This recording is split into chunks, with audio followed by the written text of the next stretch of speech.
旅居生活可能好多人都會嚮往，聽上去好似一場自由同成長嘅冒險，但其實並唔係咁簡單。由早期好興嘅 working holiday 去到近期幾年香港人都討論嘅移民，相信都係好多人嘅茶餘飯後話題。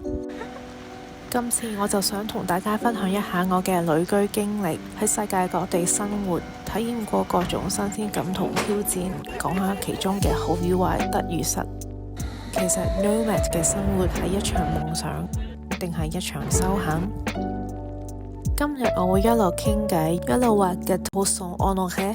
我哋一齊入正題啦。首先我想喺度定義一下旅居，咩為之旅居呢？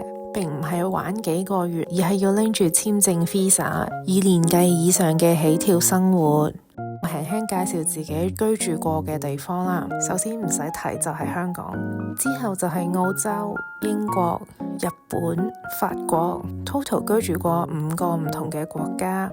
第一個好處就係 pick up 到本地人嘅新習慣、生活智慧。例如喺澳洲，我就學識佢哋嘅慢活，簡簡單單嘅生活都可以好開心。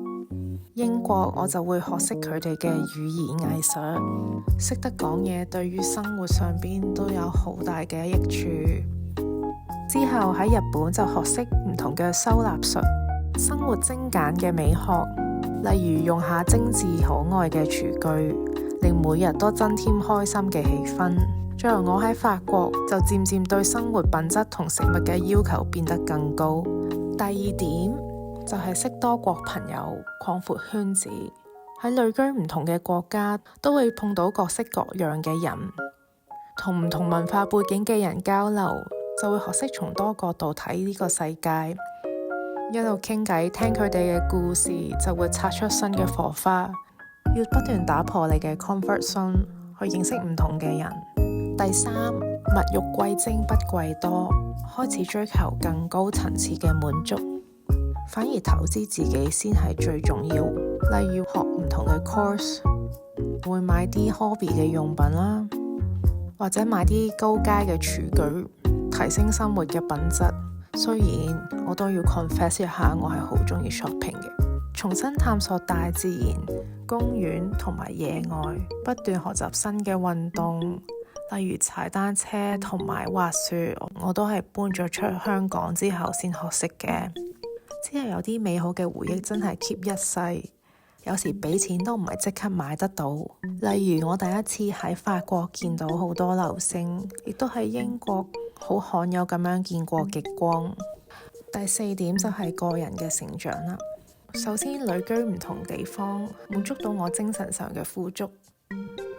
每個唔同嘅階段都會 celebrate 達到自己嘅人生目標，而喺唔同嘅城市地方都有佢哋自己嘅 history 同埋氛圍。當深入體驗過新鮮感、刺激感過後，就更加清楚自己要咩 lifestyle 啦。其次，基於喺唔同國家嘅文化影響底下，都會變得更加 flexible。有時候事情唔一定會跟住你嘅計劃去走，但最後都有嘢會學到，就算一小步都算係一個小成功。有啲咩事發生都好，都會用 c'est la vie 呢句法文去帶過。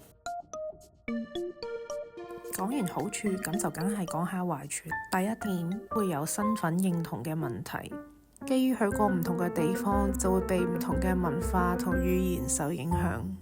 曾經我自己最怕俾人問嘅問題就係你喺邊度嚟嘅？雖然唔係羞恥感，但係始終都遇過有啲見識少嘅人會 put you in the box。第二點就係心理同埋情緒壓力。講真，要適應一個新嘅地方，每個人都一定會遇過唔同嘅生活上嘅問題，職場不公嘅待遇，透明玻璃天花板嘅ceiling，歧視嘅經歷。喺某啲負面經驗之後，而家已經學識尋找支援，有啲乜嘢事都可以拎出嚟同人傾下。第三，人際關係不斷被篩選，好多時候難得辛苦建立嘅朋友關係之後又要分開，朋友之間都要 long 啲。可惜嘅係，大家生活圈子越走越遠，慢慢各行各路。同時間旅居生活都會令我睇清楚邊啲係真嘅朋友，邊啲係有毒或者係 free rider。而靜下落嚟，真心嘅朋友都會更加珍惜。外國嘅月亮唔一定特別遠，食得鹹魚就要抵得渴。如果有啲嘢唔係跟到個 plan，就會當係一個新嘅體驗。敢於追求自己嘅幸福快樂先至係最重要嘅。So far 我都冇後悔旅居嘅生活。睇緊片嘅你，如果都有同感，可以留言分享一下你自己嘅經驗。歡迎訂閱我嘅 channel 同埋俾 like，記住留言分享。多謝支持 subscribe，我哋下個 vlog 好快有見。